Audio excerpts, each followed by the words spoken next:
السلام عليكم ورحمة الله وبركاته. كسر دواد وحبرت iyo video kale oo aanu kaga faalon doono Afrika iyo kala duwanaanshaha dadweynaha ku nool. Qaaradda Afrika waxa ay hoy u tahay kala duwanaansho nololeed oo aan meel kale adduunka ku taal laga helin. Laga soo bilaabo cimilada, deegaanka, dhirta, xayawaanka ilaa cayayaanka. Sidoo kale qaaradda Afrika waa qaaradda ugu kala duwanaanshaha badan xagga bani'aadamka. Waxa deegaan ka dhigtay qaaraddan dadyo u kala duwan sida shanta farood ugu kala duwan yihiin dhumucda, muuqaalka guud iyo dhererka. marka la soo hadal qaado Afrika waxa markiiba maskaxda dadka badanaa ku soo dhacda dadyo si gooni ah u eg hawo badnaato in muuqaalka Bantuuga laga dhigay muuqaalka lagu yaqaan dadyoga Afrika inkastoo aanu qaldanayn qofka Afrika ku soo sooca muuqaalka dadka luqadda Bantuuga ku hadla hase haatee isla markaana ma wada saxsana oo sida aynu arki doono waxa Afrika deegaan ugu yeedha dad badan oo kala muuqaal duwan Bantuugu sida aynu soo sheegnay waa dadka ugu caansan ee Afrika lagu soo sooco waxa ay deegaan galbeedka bariga ilaa koonfurta Afrika waxa aanay ku hadlaan luqadda la isku yiraahdo Niger Congo ama Bantu dadkani waa beeraley waxaana kolkii hore ay ka soo hayaameen ama ka soo haajireen galbeedka Afrika iyaga oo aad yar ugu faafiyay koonfurta iyo bariga qaaradda dadyoogii uga soo horeeyay qoladan koonfurta iyo bariga Afrika waxa la sheegaa inay ahaayeen dadyow ugaarsato ah oo aan sida Bantuuga beeraha falan dhulbalaarsigii Bantuuga ayaa waxa uu hadaba sababay in dadkii ogaaga ku ahaa bartamaha ilaa koonfurta Afrika ay tiro ahaan yaraadaan Khoikhoi ama Khoisan waa qaar ka mid ah dadkii ka haray qoomiyadihii Bantuuga uga soo horeeyay koonfurta Afrika dadkani waxa ay kaga duwan yihiin Bantuuga midab ahaan iyo muuqaal ahaanba tusaale ahaan ruuxa Khoisanku waxa uu leeyahay midab cas dherer iyo qolof ka duwan qolada dhulka uga dambeysay ta kale cajiibka ah ayaa ah in dadkani ku hadlaan luqad ka soocanta Bantuuga oo iyada laftarkeedu iskeed cajiib u ah iyadoo dhawaaqa luqadan ay ku jiraan dhawaaqyo ka yimi garaac la isku garaaco carabka iyo sagxadda sare ee afka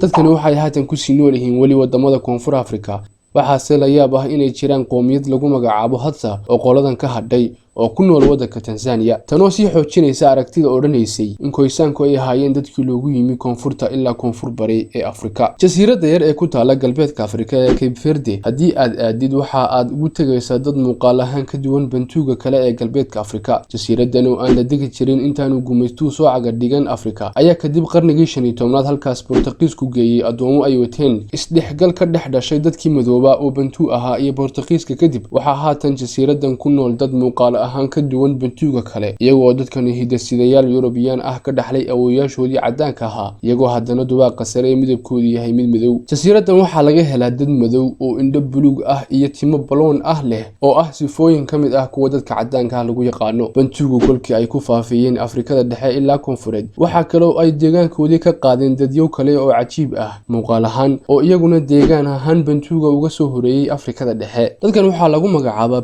pygmigu waxa ay ku jiraan dadyoga ugu muuqaalka cajiibsan adduunka iyagoo aan ku noqday dhererkooda aadka u gaaban marka la barbar dhigo Bantuuga kale ee ku xeeran celcelis ahaanna waxa lagu cabiraa in dhererka ruuxa pygmiga ahi uu yahay 155 cm waxa ay ku nool yihiin wadamada Afrikada dhexe ilaa galbeedkeeda waa ugaarsato deegaan ka dhigtay keymaha dhexdooda dadkan waxa ay tacaddi kala kulmaan kalena kulmi jireen dadyoga Bantuuga ah ee ku xeeran taasoo sharxaysa sababta keentay in maanta ay tiro ahaan aad ugu yaraadaan dhaqan ahaan iyo luqad ahaanna ayba dabar go'aan wadamada Rwanda iyo Burundi iyagana waxa ku nool dadyoga la yiraahdo Tutsi oo aan filayo in badankiinu aad hore u maqasheen dadkan inkastoo ay ku hadlaan luqadaha Niger Congo ama Bantuuga haddana muuqaal ahaan waa ay ka duwan yihiin Bantuuga kale waa dad daadeer oo ka mid ah furan kana san dheer Bantuuga Afrika dhanka Afrikada bari ilaa dhexe hadaynu u dhaqaaqno waxa aynu ugu tagaynaa dad kale oo iyagu laftarkoodu cajiib ah la iskuna yiraahdo Nilotic haddii pygmigu ahaayeen qoomiyadda ugu gaaban Afrika ama adduunka Nilotes ama Nilotigu waa dadyoga ugu dhaadheer adduunka iyadoo ruuxa qoomiyaddan ka tirsan celcelis ahaan dhererkiisu noqdo 192 cm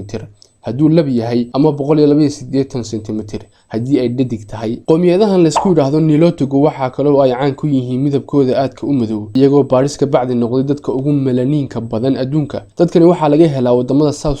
Sudan Kenya Ethiopia iyo Uganda bariga Afrika haddii aynu u dhaqaaqno waxa iyagana laga soo helayaa dadyo kale oo Afrikaan ah oo muuqaal ahaan gooni u taagan dadkani waa dad gibil cad oo timo jilicsan iyadoo ay sidaa tahay haddana dadkani waa dadka luuqadda Sawaaxiliga ah iska leh oo ah luuqad Bantu ah oo Carabi fara badan ay saameysay. Waxa ay teedsan yihiin dadkani laga soo bilaabo koonfurta Soomaaliya ilaa waddanka Tansaaniya ilaa Mozambique. Waxa dadkan Afrika u dhashay ay ka soo farcameen Carabtii aagga saldanadaha ay ka mid yihiin Zanzibar aasaasay iyo dadyowgii Bantuuga ah ee halka deganaa, taasoo dhalisay unkanka luuqadda Sawaaxiliga. dadkani sida aan soo sheegnay waa ay ka dhaqan duwan yihiin dadyowga ay ku dhex nool yihiin luuqadana la wadaagaan ee Bantuuga, waana dad Muslim ah. Afrika marka laga yimaado dadyowga aynu soo sheegnay waxa iyana ku nool qoomiyad ka soo hayaantay xagga iyo Aasiyada Koonfur Bari muddo hadda laga joogo 2000 oo sano iyo dheeraad. Malagasy waa dadka asalka u ah jasiiradda Madagascar. dadka ugu dhow Malagasy-ga luuqad ahaan iyo hidde-side ahaanba waa Indoneeshiyaanka ama Maleeshiyaanka. waxaa laga yaabaa inaad la yaabtid in dad Koonfur Bari Aasiyaan ahi ay Afrikaan noqon karaan, laakiin sida aynu soo cadaynay wax xaqiiqo jirta.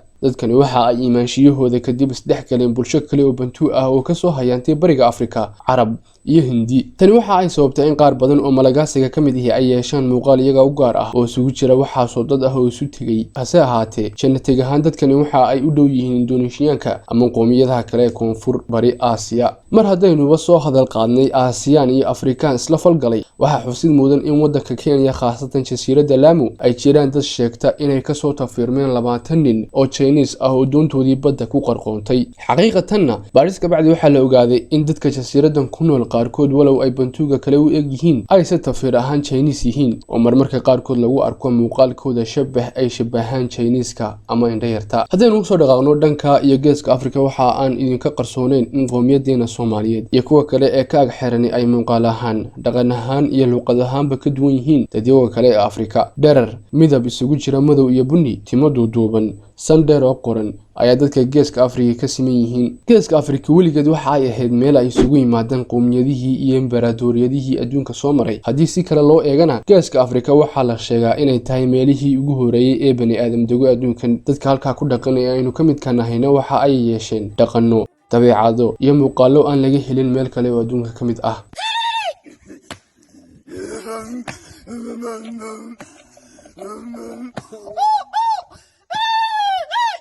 haddii aynu ka tagno geeska Afrika oo waqooyiga u dhaqaaqno, waxa aynu u tegaynaa bulshada Barbarka la yiraahdo ee ku nool Saxaraha Afrika. barbarku waxaa soo hoos gala qoomiyado fara badan oo ay ka mid yihiin Amasiiq iyo Tawaariq, waxaana ay taxan yihiin min Mali ilaa Morocco, Algeria, Niger ilaa Mauritania. dadkani muuqaal ahaan waxa uu kala duwan yahay sida uu kala duwan yahay bani aadamku, oo waxaa jira barbar dubaaq madow, qaar Carab u eg, qaar Yuruubiyaan u eg iyo qaar Soomaalida u eg. waxaa dhici jirtay in waqtiyadii hore xitaa isku muuqaal dhawaanta barbarka iyo bulshooyinkii geeska Afrika la isku qaldi jiray, walow kuwa geeska Afrika lagu magacaabi jiray barbarkii madooba. dadkani waa dad dhaqan cajiib ah leh, deegaankooduna waa saxaraha, waa xoolo dhaqato reer guuraa ah. cirifka sare ee Afrika waqooyigeeda marka aynu soo gaadhno, waxa aynu ugu imanaynaa bulsho aad uga duwan Afrikada kale. bulshadani waxay u badan tahay Carab iyo Barbar iyo qaar badan oo ka soo tafiirmay isdhexgalkii dadyowgii tirada badnaa ee halkaa ka beermay waqtiyadii kala duwanaa. waqooyiga Afrika laftigiisa muuqaalka dadka ku nool way kala soocan yihiin, walow uu arki karo kala soocnaantaas qof u kuur galay darsidda dadkaasi. tusaale ahaan, Masaaridu waa ay ka muuqaal duwan tahay in yar Marookaanka, waayo bulshooyinkii hore u degi jiray aaggaas ayaa muuqaal ahaan kala yara duwanaa. guntii iyo gabagabadii waxaa qaaradan qaniga loogu imanaya dadyow Ilaahay sareeya kala duway oo kala muuqaal ah. qaar muuqaaladoodu cajiib yihiin sida Nilotiska iyo Pygmiga, qaar luuqadahoodu la yaab dhaliyaan sida Khoisaanka, qaar tafiirtoodu saameysay muuqaalkooda oo aad la tacajabayso sida Malagasy-ga iyo Cape Verde. inaad sidaa u ogaato dadyowga Afrika waxay ku baraysaa in qaaradani aanay ku nooleyn dad midab gooni ah iyo muuqaal gooni ah leh, hase ahaatee ay tahay qaaradda ugu kala duwanaanshaha duwan adduunka marka la barbar dhigo qaaradaha kale. intaas ayay maanteena kaga eg tahay.